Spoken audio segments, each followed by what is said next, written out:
Señor nos bendiga ricamente a todos, hermanos. Alabamos al Señor y damos tantísimas gracias a Él que nos permite hacerlo, tener ese privilegio de reunirnos como pueblo y así cantarle. Y ahora vamos a recibir su palabra. Estamos en este tema, lo que todo discípulo del Señor nunca debe olvidar. Lo que todo discípulo nunca debe olvidar. Hay cosas que a uno se le pueden pasar, que uno recibe la información, incluso hay cosas que uno quizás practicó y después con el tiempo se les olvidan, uno no tiene la misma destreza. Una persona puede aprender un idioma y es posible que si no practique ese idioma como segunda lengua, con el tiempo pierda habilidades. Quizás no lo olvide por completo, pero la lengua es algo vivo y tiene que dársele uso, si no uno pierde destreza en eso. Pero es posible que si usted se le olvide eso, pues no quiere decir que vaya a ser catastrófico para usted.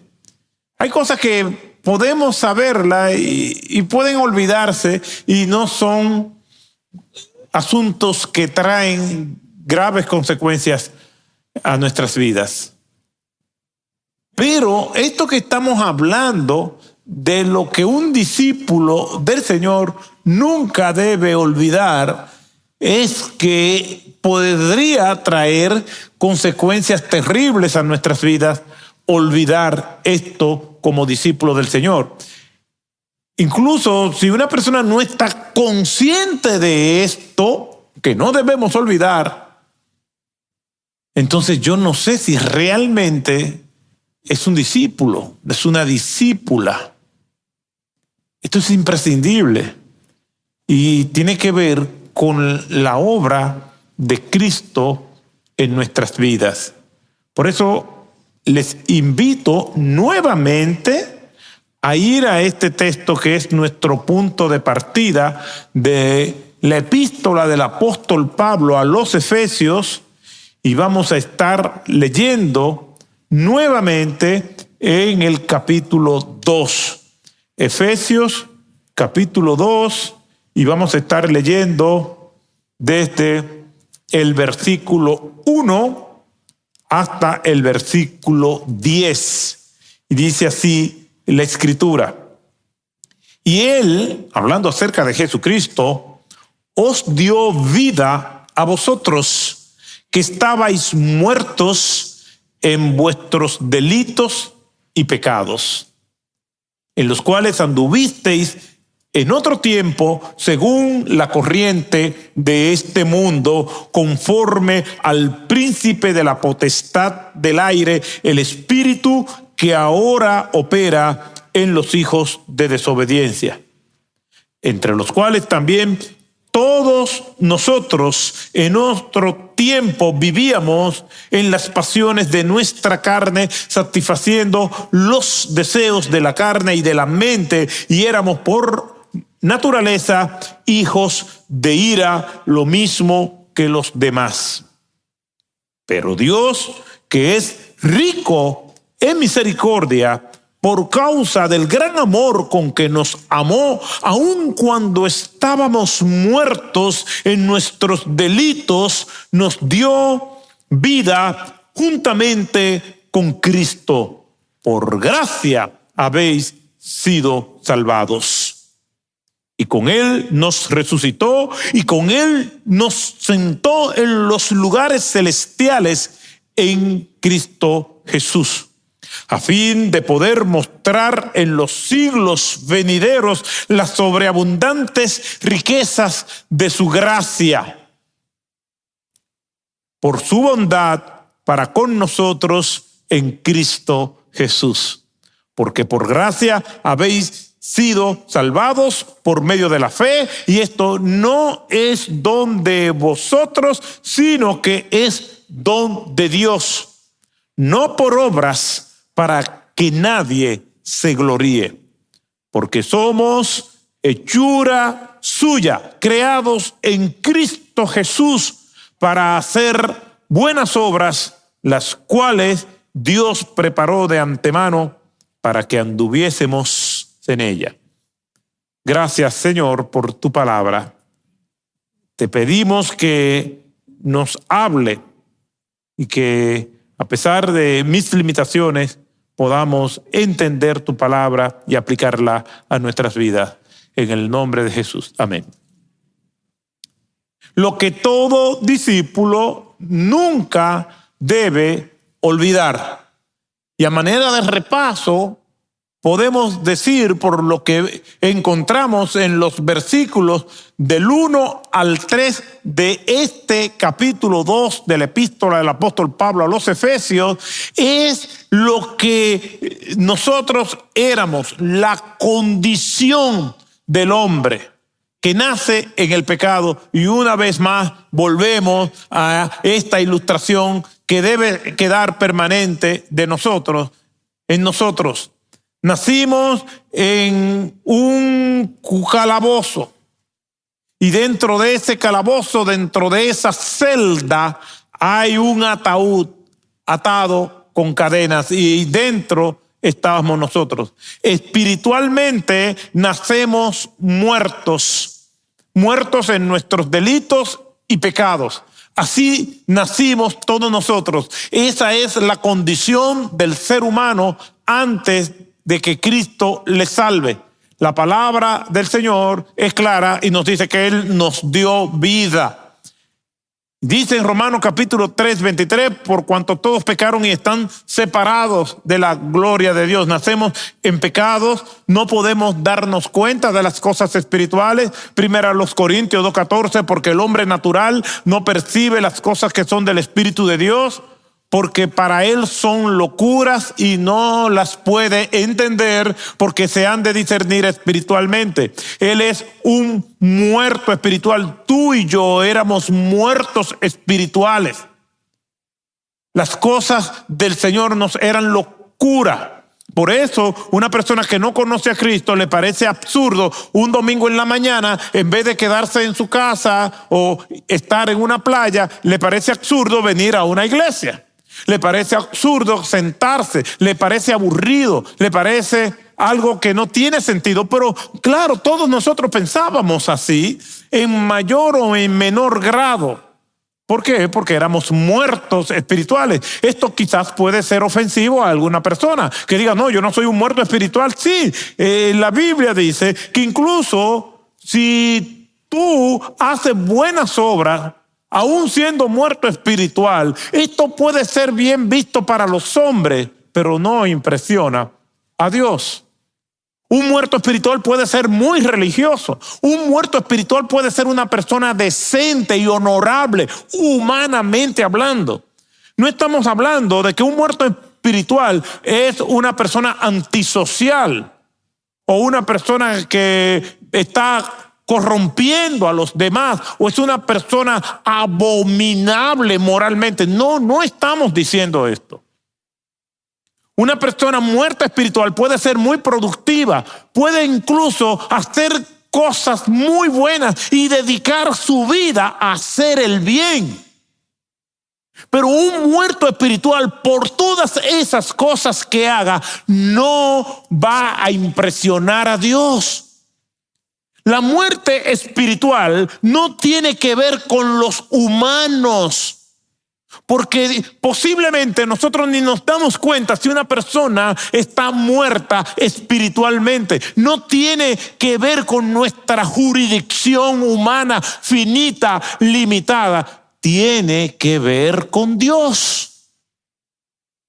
Por eso es posible que cuando estemos hablando de muertos espiritualmente, alguien se sienta mal y confunda esa espiritualidad con religión. Pero yo soy muy religioso. Es más, una persona puede ser muy espiritual, pero desde el punto de vista bíblico puede ser muerto ante Dios, espiritualmente hablando. Todos nosotros estamos ahí. No queremos ofender a nadie diciendo que un muerto espiritual es una persona despreciable. No, puede ser muy decente, encantadora, incluso que nosotros disfrutemos estar con ellos. Yo conozco personas que no son creyentes, que están muertos espiritualmente, y tú la pasas bien con ellas. No se trata de nosotros en las relaciones interpersonales, se trata de Dios, del estándar de Dios. Todos nosotros nacimos espiritualmente muertos. Pero nosotros no debemos olvidar eso, porque cada vez que yo miro ese ataúd destrozado y mi antigua celda, le doy las gracias al Señor. Le doy la gracia que si pude salir de ahí fue porque Él se antojó de mí. Porque Él un día llegó a la celda, rompió los barrotes, rompió la cadena, rompió el ataúd y me dio vida y vida en abundancia. Y esa es la historia de todos nosotros.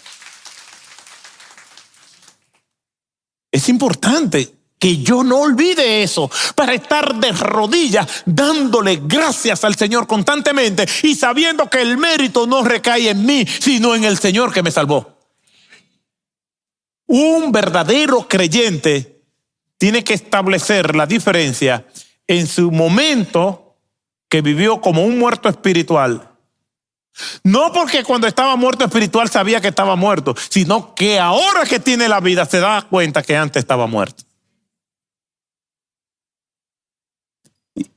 Y puedes recordar esa celda, ese ataúd, que todavía están allí como recordatorio de dónde el Señor nos sacó. Salmo 103, bendice alma mía a Jehová y bendiga todo mi ser su santo nombre. Bendice alma mía a Jehová y no te olvides de ninguno de sus beneficios. Él es el que rescata del hoyo tu vida. No debo olvidar de dónde el Señor me sacó, de ese hoyo, de esa mazmorra, de ese calabozo. Es el Señor que descendió hasta las profundidades de las cavernas y allí me trajo a salvación. Y esa es la historia de cada uno de nosotros y no debemos olvidarlo. Y todo eso es parte de la obra de nuestro Señor Jesucristo como Salvador. Entonces, me rescató por su obra en la cruz del Calvario. Y eso lo vemos en los versículos del 4 al 9, que comienza con esa conjunción adversativa, ese pero. Pero Dios, que es rico en misericordia por causa del gran amor con que nos amó, aun cuando estábamos muertos en nuestros delitos, nos dio vida conjuntamente con Cristo. Fíjese que el texto dice, nos dio la vida, porque estábamos muertos. Nosotros no podíamos por nuestros propios méritos tener vida. Y esa es la obra de Cristo en nosotros. Y esa vida es una vida en abundante. Juan capítulo 10, verso 10, dice, el ladrón solo viene para robar, matar y destruir. Y Cristo dice, yo he venido para que tengan vida y vida en abundancia. Y Jesucristo también dice en Juan 14:6, yo soy el camino, la verdad y la vida. Nadie viene al Padre sin por mí. Entonces, el Señor nos dio vida mediante su obra en la cruz. Y Gálatas capítulo 5, versículo 1, dice, para libertad fue que Cristo nos hizo libres. Ahí volvemos otra vez a que la fuente de la vida emana de Cristo, la fuente de libertad emana de Cristo. Él nos dio vida porque nosotros estábamos muertos, pero aquí en Gálatas capítulo 5, versículo 1, dice que nosotros tenemos libertad porque Cristo nos hizo libre. Si el Hijo os libertare, seréis verdaderamente libres. Estábamos muertos, recibimos vida, estábamos en esclavitud y Él nos dio la libertad. Gálatas capítulo 5, verso 1. Para libertad fue que Cristo nos hizo libres. Por tanto, permaneced firmes y no os sometáis otra vez al yugo de esclavitud. ¿Por qué? Porque cada vez que desobedecemos al Señor, es como si quisiéramos volver a la cerda, abrir y echar unas siestitas en el ataúd. Por eso dice, no os sometáis otra vez al yugo de esclavitud. Si Cristo te hizo libre, entonces, ¿cómo puede ser que queramos volver otra vez a la celda, acostarnos en el ataúd y arroparnos con cadenas? Todo lo que hizo Cristo en la cruz del Calvario es para que no vivamos así. ¿Cómo entonces vamos a querer volver allá? ¿Cómo vamos a disfrutar de aquel lugar de donde el Señor nos sacó con todas las consecuencias que eso trae? La contaminación. Todo lo que Cristo hizo para que nosotros no viviéramos ahí. Todo lo que Cristo hizo para que nosotros no estemos muertos. Para que no volvamos a ese yugo de esclavitud. Nosotros ahora, en este versículo 10, estaremos viendo que eso tiene un propósito. A manera de repaso, nunca debemos olvidar nuestra condición, lo que nosotros éramos antes. No debemos olvidar lo que Cristo hizo por nosotros. Ahora, ¿para qué Cristo hizo eso? ¿Por qué Cristo hizo eso? No es simplemente darnos libertad por libertad. No es simplemente darnos salvación por salvación. El versículo 10 nos dice con claridad esto que tampoco nosotros debemos olvidar. Vayamos a ese versículo 10 nuevamente de Hechos capítulo 2. De Efesios capítulo 2, verso 10. Efesios 2:10, que es el texto que vamos a estar trabajando hoy. Miren lo que dice: porque somos hechura suya, creados en Cristo Jesús para hacer buenas obras, las cuales Dios preparó de antemano para que anduviésemos en ella. La historia de cada creyente verdadero es que estábamos perdidos y Cristo nos rescató. Estábamos muertos y Cristo nos dio vida.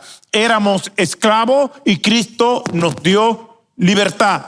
No éramos buenos. La palabra del Señor dice: no hay justo ni aun uno, refiriéndose al que está muerto espiritualmente. No hay justo ni aun uno. No hay quien entienda, no hay quien haga lo bueno, no hay quien busque a Dios. Esa es la condición del ser humano. Todos nosotros estábamos así. Ahora bien, Cristo nos trae a la vida, nos trae a la libertad, nos rescata. Ahora, ese rescate de Cristo, esa salvación, no es simplemente salvación por salvación.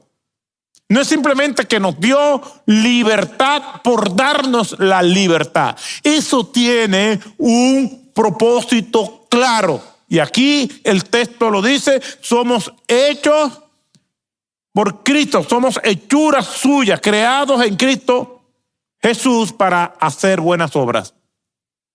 Todo esto que hizo el Señor tiene un propósito. Y le voy a dar un ejemplo, un paralelismo con el pueblo hebreo. Lo que nosotros vemos en el pueblo hebreo, yo creo que ilustra perfectamente lo que queremos significar de que la salvación, de que la libertad, de que la liberación que hemos recibido, el hecho de que el Señor nos dé vida cuando estábamos muertos, Eso tiene un propósito. Eso tiene una razón de ser.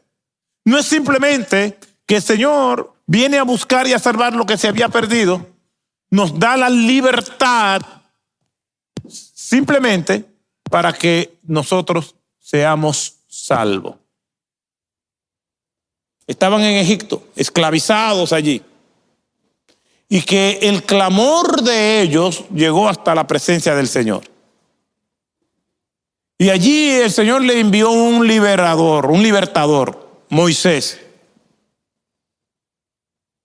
Y es paradójico lo que sucede en Egipto. Dios le envía 10 plagas al faraón y por fin deja salir al pueblo. Y aquí hay dos historias paralelas. La historia del faraón y la historia de Egipto y faraón y la historia del pueblo de Dios. El faraón le tiene miedo, le tiene temor a las 10 plagas y deja ir al pueblo. Pero nunca le tuvo temor a Dios, que fue quien envió a las 10 plagas. Salen de Egipto, ahora vengo con el pueblo de Israel, salen de Egipto. Y el Señor en Deuteronomio capítulo 8 dice que Él lo llevó por el desierto porque tenía un propósito al llevarlo al desierto. Y en ese desierto era para probarlos, para pulirlos, para purificarlos. Y un viaje de días se convirtió en un viaje de 40 años.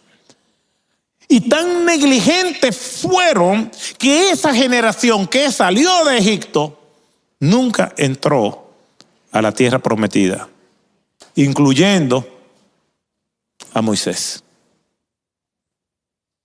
Porque él también llevó su vida al borde de la desesperación por ese pueblo.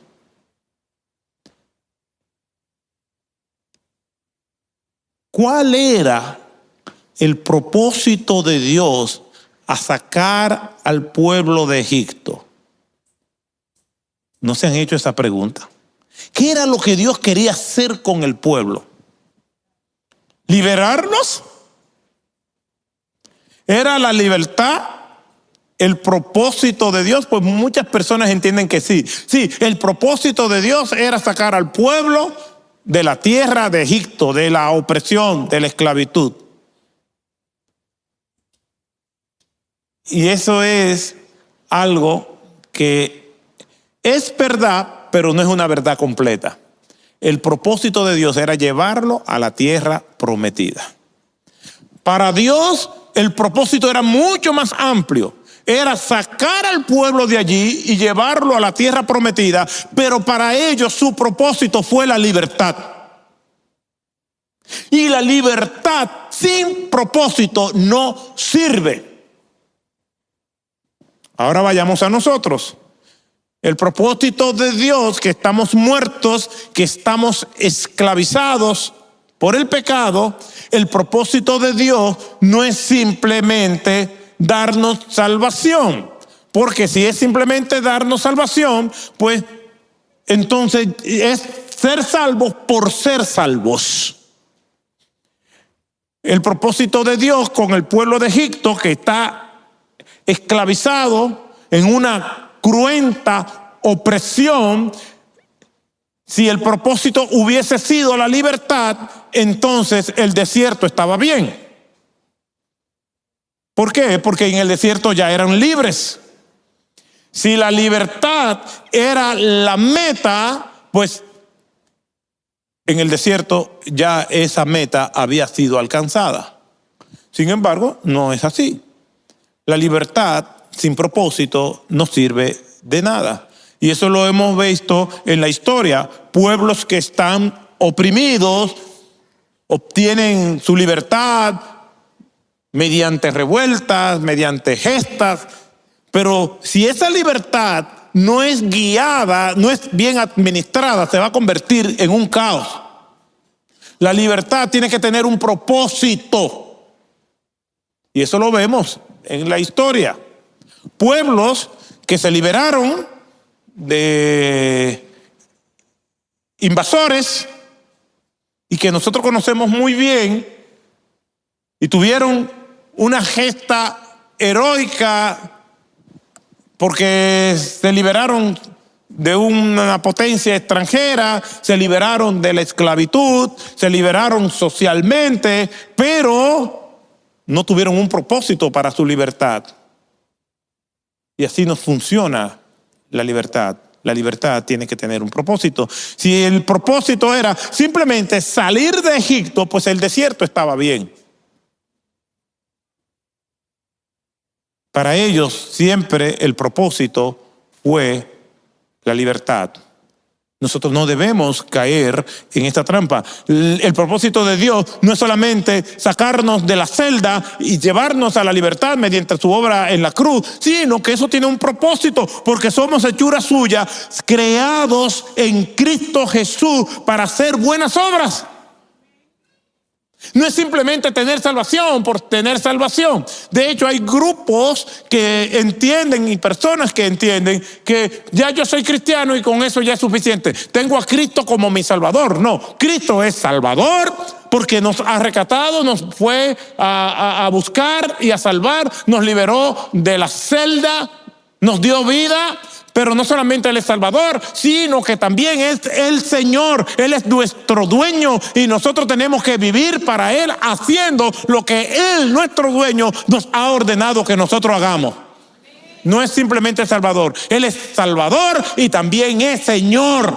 Nos bendice y nosotros le servimos. Él es el dueño, nosotros los amamos. Él ordena y nosotros hacemos. No es simplemente salvación. No es simplemente que me sacó allí y me dio salvación, simplemente por darme salvación. No, aquí el texto dice que nosotros fuimos creados en Cristo Jesús para hacer buenas obras que el Señor preparó de antemano para que nosotros anduviésemos en ella. Y eso marca un gran contraste con nuestro mundo de hoy, que es inclinado al mal. Por eso el Señor dice que en un mundo de tanta maldad, nosotros somos la luz de este mundo. Y es algo que el Señor comparte de Él con nosotros. Fíjese que Cristo dice que Él es la luz del mundo y el que a Él viene no andará en tinieblas. Pero también ese título de luz del mundo nos he dado a nosotros. Cristo rompe su privacidad y comparte algo de Él con nosotros, y es que nosotros también somos luces.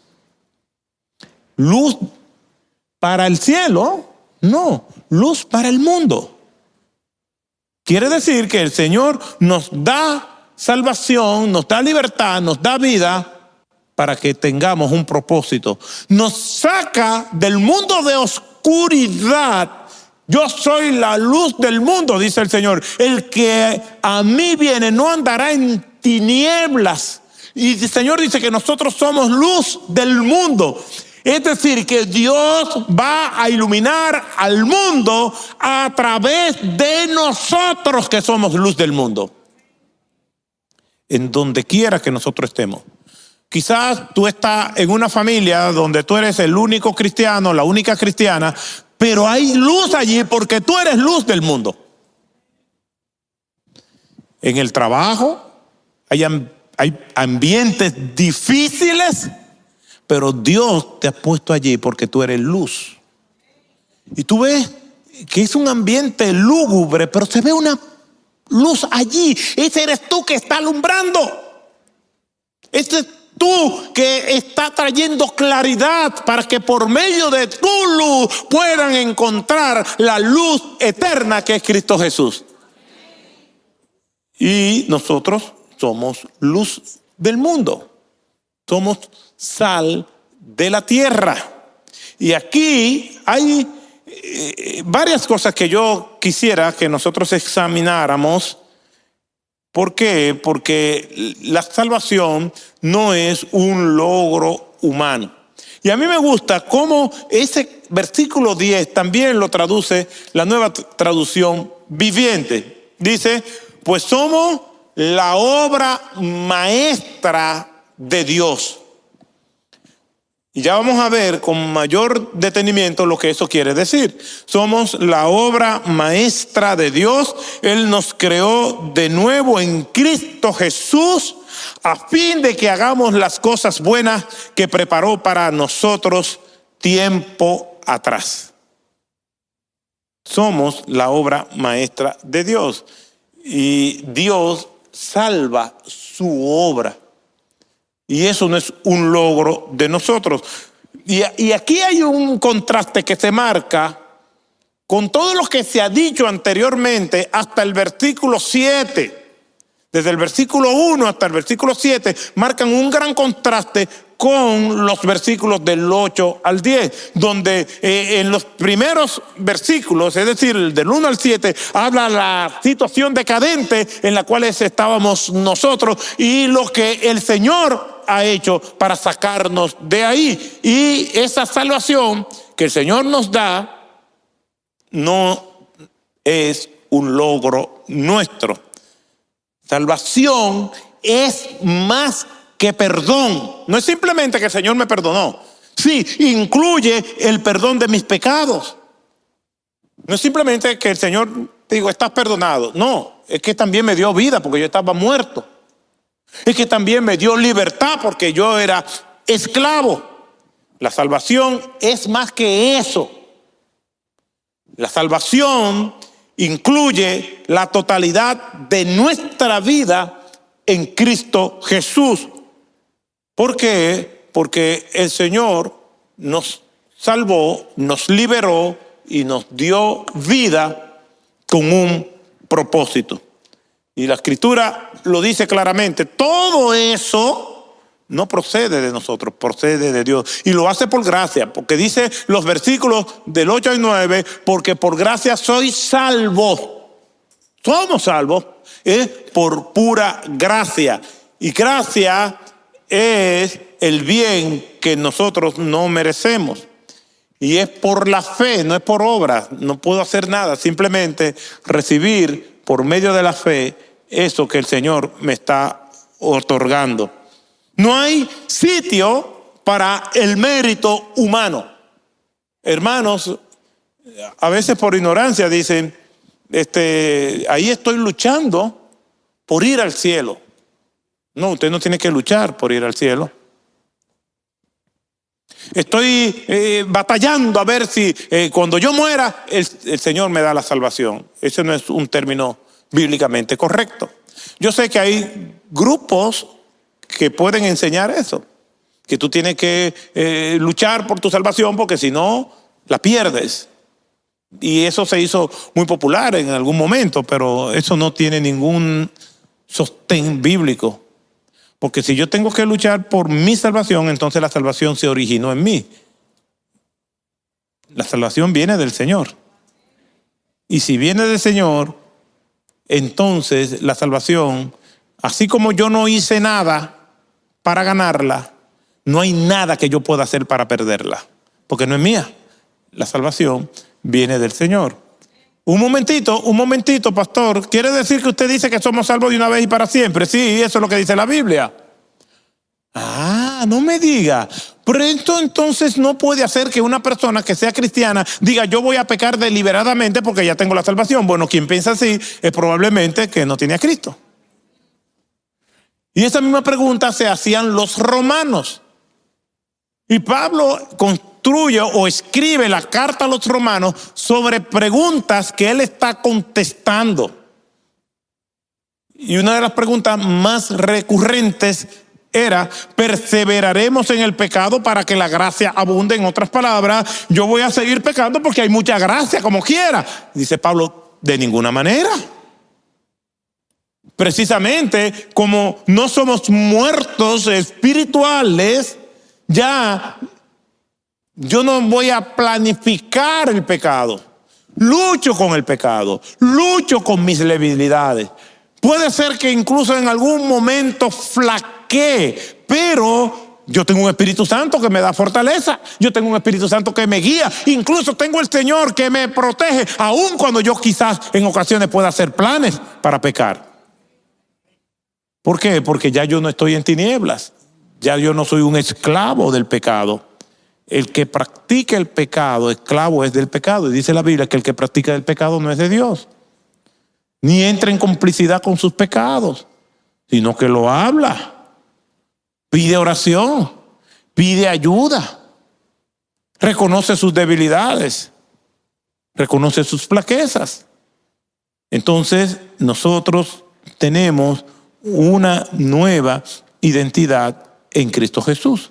Ya yo no soy lo que yo era antes, sino que yo soy una nueva criatura en Cristo Jesús. Y el texto lo dice claramente, porque somos hechura suya. El tiempo se ha ido, pero debo obligatoriamente citar a John Newton. ¿Quién era John Newton? El famoso autor de Amazing Grace, Gracia Admirable. John Newton decía: no soy lo que debo ser, pero tampoco lo que quiero ser. Pero por la gracia de Dios, no soy lo que solía ser. Yo creo que esa es la historia de todos nosotros. No soy lo que debo ser, tampoco lo que quiero ser, pero por la gracia de Dios, no soy lo que solía hacer. Nosotros estamos en constantes cambios para alcanzar la meta, que es ser como el Señor. Miramos hacia atrás y le decimos: Señor, gracias por lo mucho que tú me has ayudado a recorrer. Y miro hacia adelante y le digo: gracias, Señor, dame la oportunidad de seguir. Miro hacia atrás y me doy cuenta que he avanzado.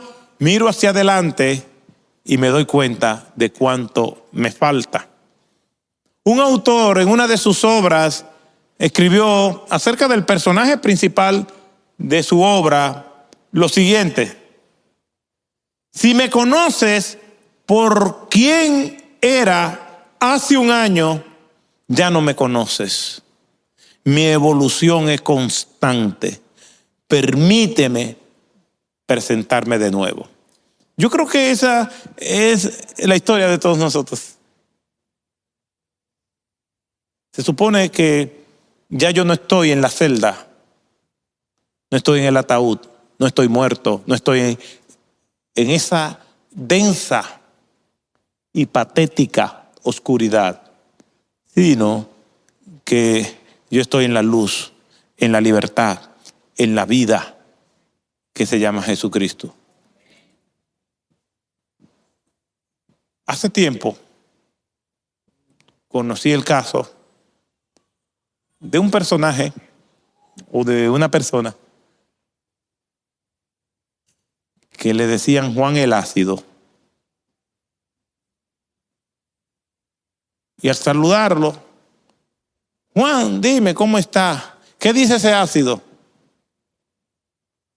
Su respuesta fue: Juan el Ácido murió. Ahora yo soy Juan, el Hijo de Dios. Juan el Ácido murió.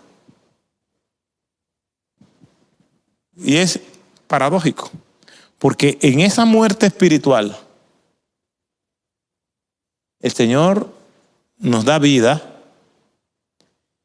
y es como si nosotros naciéramos de nuevo. Porque hay una transformación. Juan el Ácido ya no es Juan el Ácido. Sigue siendo Juan, pero no el Ácido. Ese hombre quedó muerto y nació uno nuevo. ¿Y por qué nosotros tenemos luchas? Porque siempre vamos a querer volver a Egipto. ¿Ustedes recuerdan los hebreos? Ay, que en Egipto teníamos esto y teníamos aquello. Y se quejaban de Moisés. Aquí tú nos has traído para morir en este desierto. Tenemos la tendencia de querer volver a Egipto. Queremos volver a aquella celda, aunque sea por curiosidad. Juan capítulo 21, versículo 1, dice que se reunieron todos los discípulos en la región de Tiberias, junto al lago. Y estaban allí Simón Pedro, Tomás, llamado el Dídimo, que significa mellizo, Natanael, el de Caná de Galilea, los hijos de Zebedeo, Jacobo y Juan, y otros dos de sus discípulos. Y Pedro dijo: voy a pescar. ¿Ustedes recuerdan lo que el Señor le dijo a ellos en Marcos capítulo 1, versículo 17, el primer mandato de Jesús a sus discípulos? Venid en pos de mí, en otras palabras, síganme y yo los voy a convertir a ustedes en pescadores ¿de quién? ¿Y qué significa pescar, hombre? Proclamar el evangelio. Pero ese día Pedro dijo: voy a pescar. Vamos a tener siempre esa cosquillita que nos quiere hacer volver a aquel lugar de donde el Señor nos sacó. Incluso la Biblia dice que el Señor tomó nuestros pecados, y es una manera muy gráfica, fuerte, para mostrar el amor del Señor y lo que el Señor ha hecho con nosotros. Dice que Él toma nuestros pecados y los echa ¿dónde? Al fondo del mar. Pero es posible que de madrugada nos montemos en una embarcación a tratar de pescar eso que el Señor echó allí. Tenemos una nueva identidad en Cristo Jesús.